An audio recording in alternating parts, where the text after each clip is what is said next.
Right.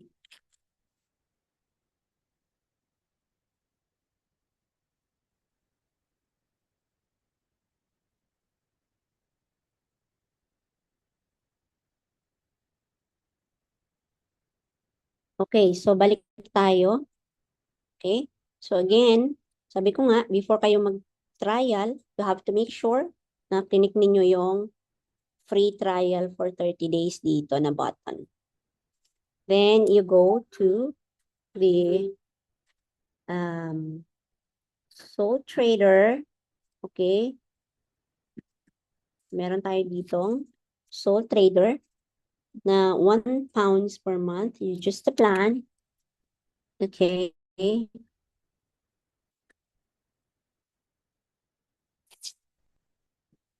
And syempre, kailangan natin maglagay ng information. Tayin lang natin at medyo mabagal ang internet. Okay, then you create your account. Then click on continue.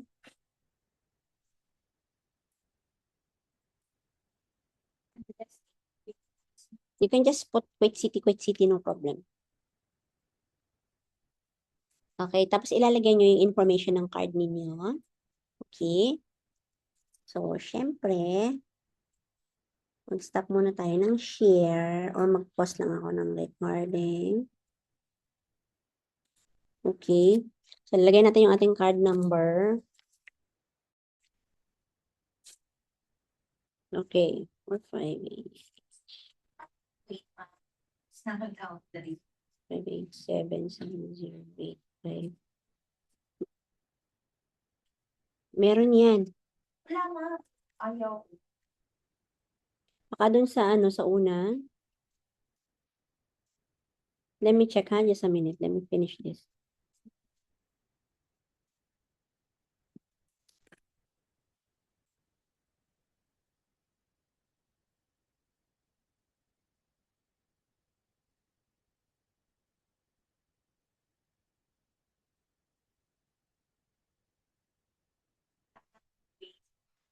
Ito ba? Oo nga pala, naka-UK-based itong link na to. Grabe siya. Saglit lang. Okay.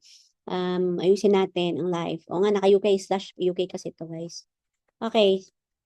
Balikan natin yung into it. Tanggalin nyo lang yung /UK and go back. Okay. So, tapos see plans and pricing. Ulit lang, walang problema. Yan talaga. Pag nakagawa na kayo yun, automatic na nyo i-detect. So, go to global site. Pupuntahan nyo lang yung ano, pupuntahan nyo lang yung URL, tapos i-cancel ninyo yung until sa /UK. Got it? At ito ang lalabas. Yes, yes. Then you go to global site. Oo, global site.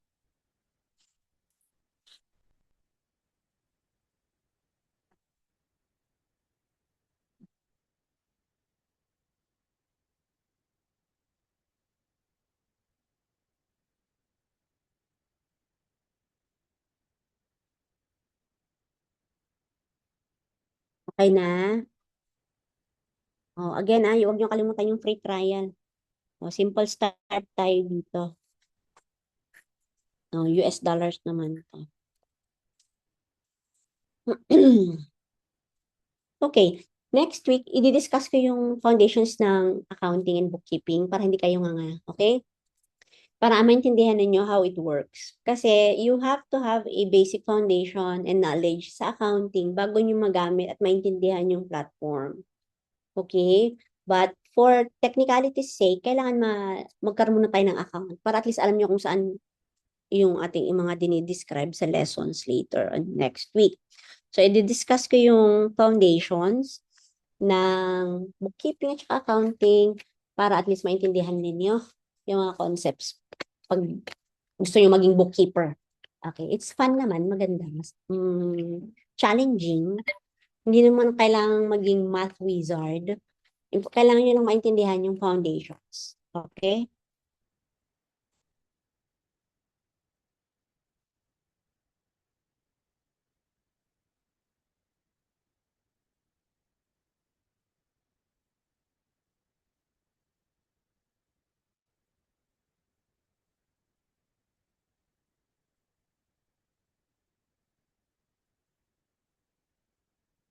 Ang bilis ng aking internet eh. Grabe. Ako, ba ako sa aking internet? So, yung account niyo dyan, mag-automatic na rin yan siya madidetect niya. So, you don't need to do the signing up again. Okay.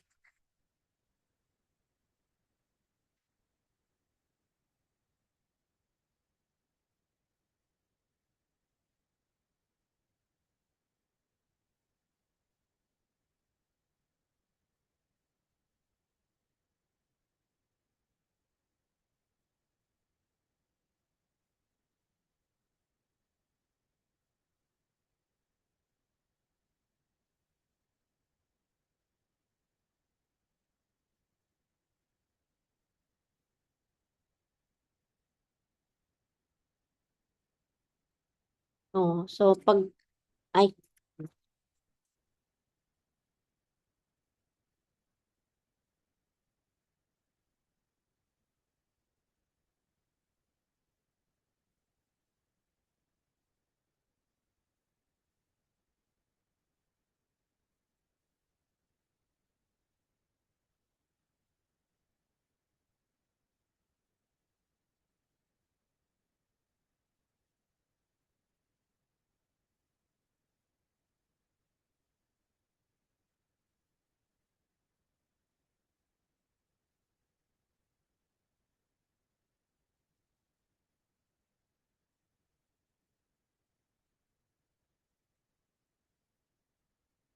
okay.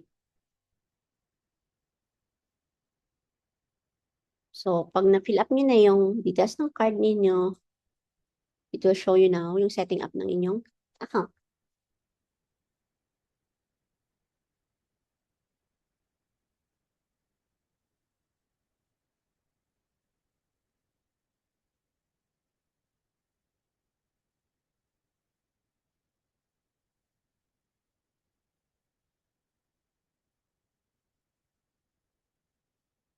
Yan. So, medyo mapagal yung internet natin, kaya bagal-bagalan pa natin. Okay. Now, this is very important, ha? Itong setting up. Itong setup na to, guys, kailangan piliin nyo as much as you can lahat ng mga gusto ninyong options para lalabas yung mga options na to. Okay? So, click on Let's Get Started. Then, naglagay kayo ng company name. Ano yung company name niyo? Yung business ninyo. Okay, halimbawa ko, gawin ko ito na, company name ko would be VA.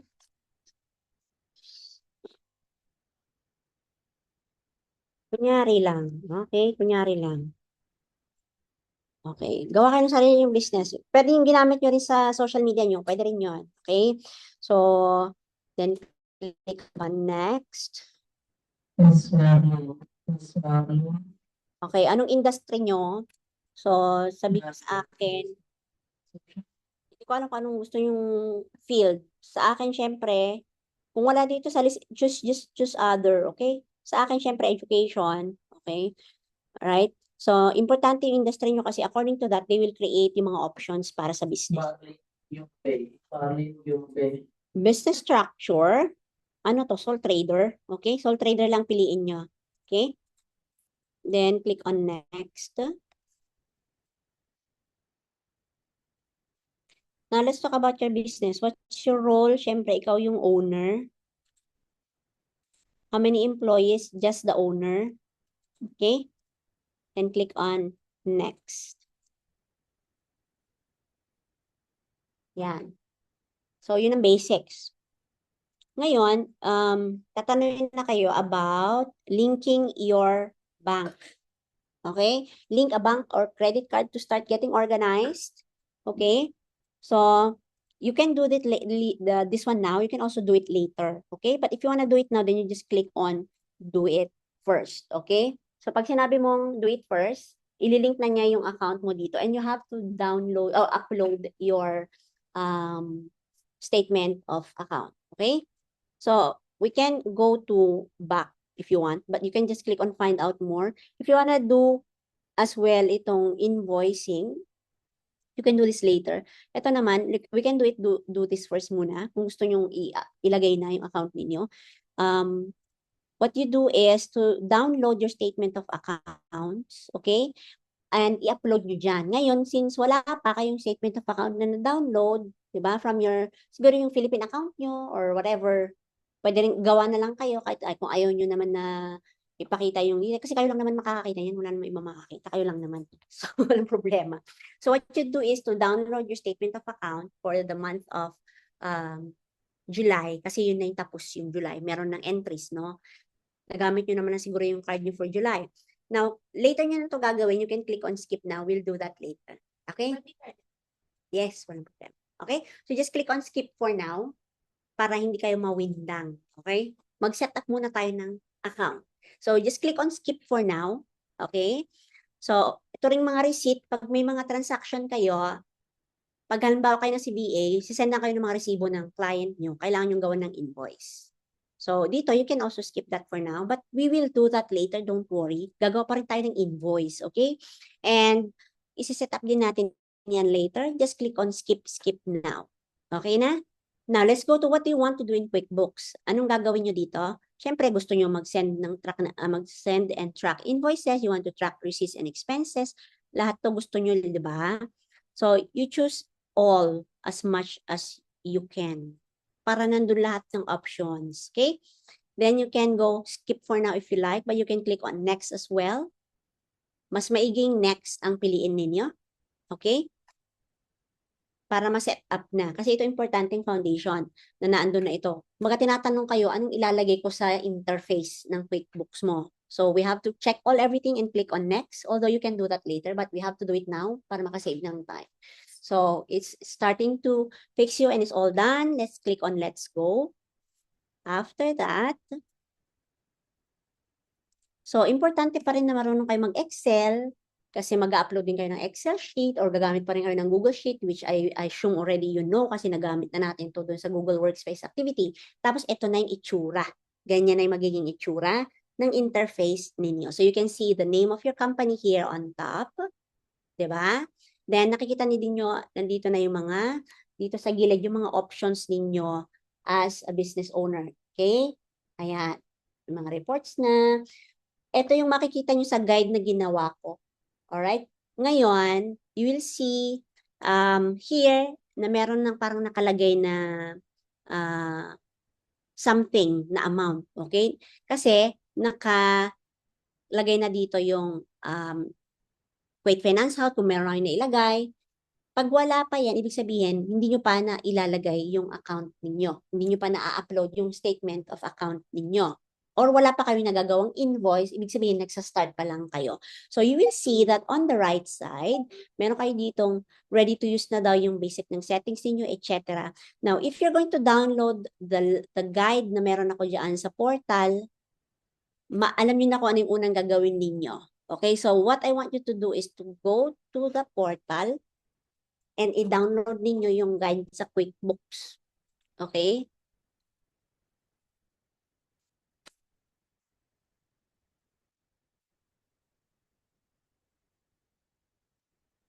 So, chapter 9. Nasa chapter 9, guys. Okay? Okay. So, ito yung guide. Kita nyo, ito siya. Platform Guide for QuickBooks. Okay? And also, I want you to go and click itong link dito. Meron akong link dito. Dito sa unang part. Chapter 9, Financial Business Management. Ito. This includes blah, blah, blah. Tapos meron akong link dito. So, I want you to go to this one. Ito is actually a file which is your lesson notes. Okay? Itong lesson notes na to, I created this document using Gamma. So, I hope you guys will also go to this one later. So, you just go to Gamma. Itong platform na to is an automatic AI na gagamitin nyo sa paggawa ng PowerPoint presentation and other documents para ma-support ninyo yung work ninyo sa VA pag pinagawa kayo ng document report whatsoever. You can always use this platform. You just go to Gamma. Okay? Gamma AI sa Google. Okay. What do we have in these notes is the lecture which I'm going to discuss next week. But I will discuss that pag nandito na yung dalawang classmates para hindi naman tayo hindi sila mahuli, okay? But here you have a basic foundation of information like what are your assets, liabilities, and equity, Okay?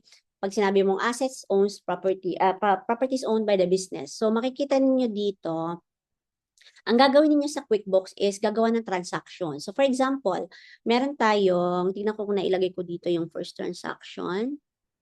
Okay. Wala siya dito. So let's go back here.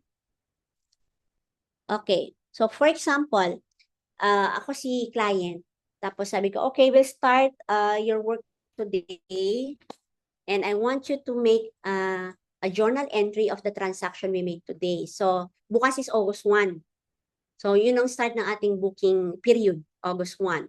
Okay? So sabi ko sa'yo, gawa ka ng journal about, journal entry about sa transaction today. So ibig sabihin, today, magbibigay ako ng capital sa business. So since bagong buwan, magbibigay ako ng operational expense. Okay? So pupunta tayo ngayon sa journal. So click on create. Click on create. Tapos pupuntahan ninyo yung journal entry. So where is journal entry? Nandito siya. Pag-click nyo ng create, meron dito journal entry. Okay? Kita ba? Dun sa other. Kita nyo ba? Miss Janice? Okay. So click on journal entry. Then, lalabas yung option where you're going to put the transaction. Makikita nyo dyan, journal entry number 1. Okay? And it's dated today. So this is for practice muna ha. Practice lang to. You can always delete this journal entry later. Kasi may gagawin din tayong ganito next week na para sa lahat. So, anong mangyayari dito? Meron tayong mga set of accounts. Okay? Itong set of accounts ninyo ay tinatawag na chart of accounts. Okay, yung chart of accounts is like a list of transactions that on a daily basis ginagawa ng company. Okay. So this case, pag click nyo yan, click nyo yung arrow drop down. Pag merong ibibigay na capital si client, anong pipiliin ninyo dyan? Anong pipiliin natin pag capital? O di syempre, share capital. Okay? Now, pwede nyo rin i-type yung word na capital. Okay? Ang lalabas agad yung any things in the drop down na may word na capital. So we have here share capital. Okay? So that is already by default. Got it? So just in case meron kayong transaction na pang jargon nyo lang sa company nyo kasi for specific company lang. Iba kasi yung mga transaction ng isang educational institution sa isang consultation firm, ganyan, no? So, magkakaiba. Pwedeng you can click on add new after you type the name of account. Okay, so for this one, for the purposes of this transaction, pipiliin natin si share capital. Okay? So sabi ko kasi ang nangyari is, so journaling is you're going to list down yung mga, parang sinusulat lang natin sa ballpen anong nangyaring transaction for today. So the first transaction you list down is yung nagbigay ako ng capital. Kasi normally, ang business naman nagsa-start sa capital. So let's start with that. So you click on the account under share capital. So ngayon, pag sinabi mong debit, these are things that are written on the left side of the account. Okay? And yung credit yung nasa right side. Okay. So, now remember, pag sinabi nating debit, this is what the company got in return. Pag sinabi mong credit, what is the value that parted with? Ano yung amount ng pera na nawala or natanggal from you? So, in accounting or in journal, there's always two accounts and it's always balanced. You have the debit and the credit. So, kailangan pag may debit, merong credit. That means, kailangan parehas yung ilalagay nyo dito na amount. So, meron tayong 1 and 2. So, yung share capital natin is something that what we have received as a business. Yun ang ilalagay nyo sa debit. So, anong na-receive natin as a share capital? Ilalagay natin siya sa, let's say magkano, mag-suggest kayo ng amount pag nagka-capital tayo. 1 million KD. Wow. Oh, now, remember, kasi naka-quote tayo, so KD yung transaction dito. Now, once you put your transactions in KD, hindi pwedeng dalawang currency. If you want multiple currencies, you have to pay extra sa QuickBooks, okay? So, but the normal practice is dapat magkaroon kayo ng consistency. So, kasama yun sa mga laws or tinatawag nating foundational theories or foundational information that in accounting, kailangan consistent. So, pag ginamit natin sa accounting period natin is KD, all throughout dapat KD. Tinatawag natin yon na consistency para hindi magulo. Diba? Ang hirap naman kung KD tapos merong Philippine peso tapos magko-convert ka all the time. So, magkakaroon ng problema sa paggawa ng reporting mo, sa paggawa ng balance sheet ninyo, paggawa ninyo ng income statement, profit loss statement, and so on and so forth. Okay? So, now, sige, 1,000 KD. O, di ang yaman natin. Now, we are going to put 1,000 KD dito saan natin? Sa debit. Because that's what we received as a business. Oh, tama na ba? Oh, matik na yan ha. So, maglalagay tayo ng description. Paid by CEO. Siyempre, anong pangalan ng CEO natin? So, lalagay nyo, add nyo kasi wala pang laman to lahat. Zero pa ha. So, maglalagay tayo ng name. So, matik ko lang naglalagay dyan pag clinic nyo yung arrow kasi wala pang laman yung interface. So, maglalagay kayo. So, sino ba yung CEO? CEO, halimbawa ako. Lalagay nyo yung pangalan nyo.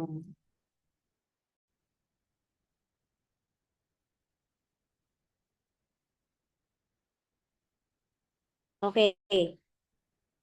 I-click nyo lang yung add new sa baba kasi mag-automatic na siya. So, i-click nyo. Habang tinatype nyo yan, automatic na rin nagtatype sa baba. So, i-click nyo yung add new. Okay? Get it? Now, sabi ko kanina, kailangan balance. Okay. So, pag nakakuha tayo ng share capital, is it sent by account or by cash? Pag-iisipan din natin yon. Ngayon, pag nag-add nyo kayo, magpa-pop out itong window na to and it will ask you questions about the new entry you have made, yung customer, which is yung si ikaw. Diba? So, ang display name is yung tinype mo na name mo. And what's your company name? So, syempre, ay yung company name, isulat nyo yung company name nyo. So, sa akin, yung company name ko is VA Solutions Ltd. Okay, lalagay nyo yung email. Syempre, maglalagay ka ng details, ha? So, i-fill up nyo lang yan kasi magpa-pop out yan. Hindi siya gagana pag hindi nyo nilagyan ng information. Okay? And, press lang yung phone number sa mobile number. And the rest is, it's okay. Okay? Lagyan nyo ng address. Then, country. Pwede namang wala. Hindi naman siya, it's just optional. Okay? Then, tatanungin kayo ng sales tax. Dahil wala naman tayong tax dito sa Kuwait, we can leave that one. But remember, yung mga potential clients nyo, may tax sila. So, you should know how much is the tax. Like, for example, in the Philippines, ang tax natin, I think, is 12% VAT. Sa UK, it's 20%. Sa Australia, I think it's 28%. I don't know sa ibang countries, but you should know what is the tax regulations. But in this case, kasi nasa Kuwait tayo, hindi tayo maglalagay ng tax. So what is your opening balance? 1 million KD. Tama na ba? 1? 6 na ba yan? 6 figures na ba? Yes. Then click on save. Okay? Now, well done. Continue nyo lang. After that, sabi ko nga, kailangan laging may 2 entries kasi kailangan balance. Okay. So, kung nagbigay si CEO ng capital, anong account ng company yung nalagyan ng pera? So, you're going to give a balance on that. So, pag nagbigay siya ng share capital, anong nalagyan? Yung ating equity. So, type here your equity.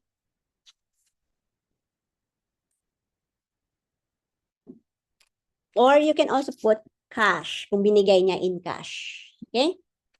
Okay ba? Yeah, later. Pero ang transaction muna na nire-record natin is yung paglagay ni... Yes. Yes. Bakit nag-cancel yung subscription? Baka kinancel mo na.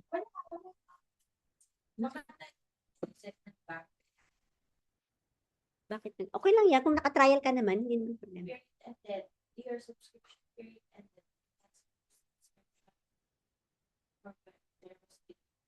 Baka may billing problem yung card mo siguro. Yung parang settings. Babalik pa ako. Hindi niya tinanggap. Okay. Sige. So anyway, let's continue with this. Balikan natin yan. Ito, no problem. So hanapin natin yung cash. Okay? And makikita automatic na yan siya magbabalance. So now, it went under credit kasi credit is the value that parted with this transaction. Okay? So, syempre, talagay natin yan. Then, you just click on save and new or just click on save. Okay? So, ganyan ang mag-journal. Okay. Ano pa?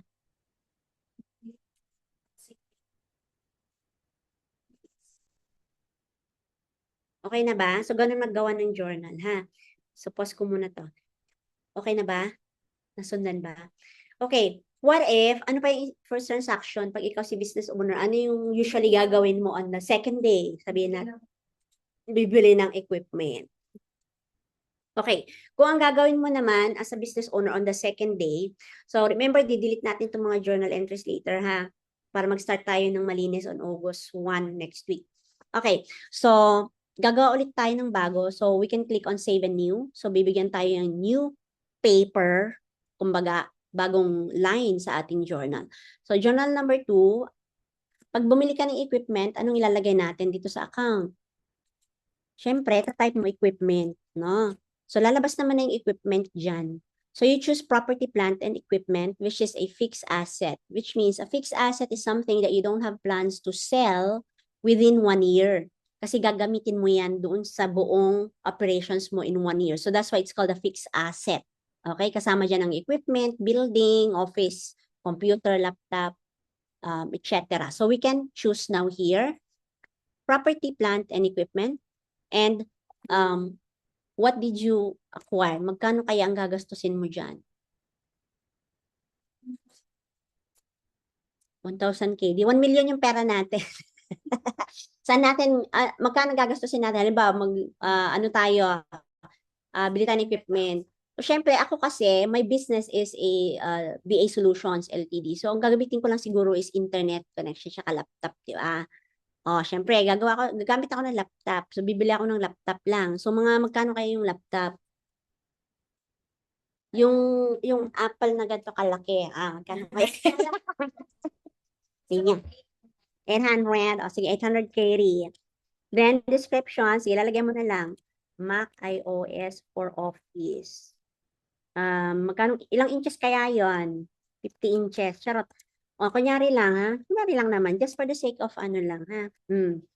Tapos, syempre, lalagyan mo pa ng description kung meron kang receipt number or invoice number. Okay, pwede mo sigurong sabihin, siguro binili natin to sa Excite. Kunyari lang, ha? Lalagyan mo ng description. Okay. Then, lalagyan mo ng name, sinong bumili. Siguro inutusan mo yung secretary mo, ha? So, maglalagay ka ng new name dito. So, para every time na itong person na to, inutusan mo, ilalagay mo siya para malaman mo kung sinong gumawa ng transaction. So, yes, nakalista lahat. Kaya nga, ang bookkeeping is all about listing down things that has happened. For example, sabihin ko siguro si Miss Janice. Si Miss Janice B. Banuelos ba or Banuelas? Okay. Yan na lang. Kahit name lang. Okay? Then, after that, click on save. So, nakasave na siya dyan. Right? Okay. So, ito ba binili mo on account, on cash, o sabihin na natin cash? Binigyan mo yung cash. Ginamit mo yung cash. Okay? So, value that parted with, automatic na yan siya magki-credit. Okay? So, hindi mo na kailangan i-type. Okay? Then, just click on save. Pag kinit, ilalagay mo siya on account. Yeah. So, anong account yon? Kailangan meron kang account ng company mo. So, kung kinit yan, yung company naman ilalagay mo kasi ginamit mo yung company card. Kaya, sa bookkeeping, guys, isa pang principle na dapat aalalahanin nyo, nakaseparate yung private card ninyo tsaka yung business card ninyo. Kasi pag i-record nyo na ito sa bookkeeping, ilalagay nyo kung kaninong card yung nagamit. So, kung yung... Yes, company din yung ilalagay mo dito. So, let's just say, yung card na i-upload ko dito is actually the company name. So, dahil wala pa siya dito, gagawin mo ulit. Kung binayaran natin itong equipment na to on account, ilalagay ka mo nung, gagawa ka ng new sa chart of accounts mo. So, itong mga lumalabas na dito, itong mga to ay tinatawag na chart of accounts. Okay? Right. So, since binayaran natin halimbawa on account, so, gamitin natin yung KNet. So, wala naman siya dito. We can click on, we can type here, the company name which is VA Solutions. Ibig sabihin yung account number ni VA Solutions ang ginamit dito. That means it was paid on account. Kasi pag cash, pipili mo cash. Okay? Then, you can also add yung account number. So, you can put like that. No problem. Okay? Halimbawa, 1, 2, 2, 2, 2, 2, 2, 2, 2, 2, char, char. Okay? Kunyari lang. Then, you can click on add new again. Ibig sabihin, automatic na yan, masisave na yan siya. Then, you can put on the description, this is the business bank account. Okay? Para nakaseparate talaga yung personal niyo. Dapat hindi nakahalo yan, ha? Pero since you are a sole trader, you are sole proprietorship na business, usually yung property mo as a person, nagagamit siya sa business. So, alam na yan ng system. So, it won't reject it whatsoever. Okay? Now, save. Ngayon, kung hindi kayo happy doon sa aking tutorials or ano, meron din mga tutorials dyan, ha? SIC account type. Ilalagay nyo to as equity or owner's equity, ha? Pwede nyo na ilagay ito. So, ginagamit ko to as an owner's equity kasi gagamitin ko ito na mababawas siya doon sa owner's equity pag ginamit ko tong account na to. Okay? So, ika-classify niyo siya on what account is this. Itong account ba ito, itong card na to ay para ba sa liabilities? Para ba? So, we are going to choose it as owner's equity. Ibig sabihin, every time na gagamit yung card na to, nababawas sa capital. Correct? Okay. Then, I'm going to click on save. So, ibig sabihin, pag tinignan ko na ito, mababawas ito later doon sa, so, save ko to. Ngayon, paano natin makikita itong ginawa nating transaction ay may impact doon sa ating mga reports? So, you can go now on to your reports, click on reports and standard reports. Then, you're going to take a look at yung inyong mga financial statements. So, yung financial statements na yon are balance sheet, profit loss statement, at saka cash flow. So, let's take a look at just the balance sheet before we part ways, okay? So, dito sa balance sheet, it will show you your assets, your liabilities, and your equity. So, automatic na ito mag-generate, guys. Sa mano-manong accounting, gagawin nyo yan sa Excel. Pero you go to your reports, standard reports, and click on balance sheet. So, ito, lalabas na lahat dito yung current assets ninyo, and current asset will include your capitals also, and it will go to your equity. Itong 800 ay nandun sa ating shareholders equity. 800 yan na credit doon. Okay? Yan. So, right. That's all for today muna. Okay? So, if you have any questions, we will discuss that. We will officially discuss the lesson notes and the foundations of accounting. Next meeting, pag may questions kayo, if you cannot follow the guide or the lesson notes, you can always send me this week. Yes, di-discuss ko next week. Kasi kung i-discuss ko ngayon, mawiwin lang kayo pag hindi ko na-umpisan sa very, very beginning. Okay? Oh, yun na nga.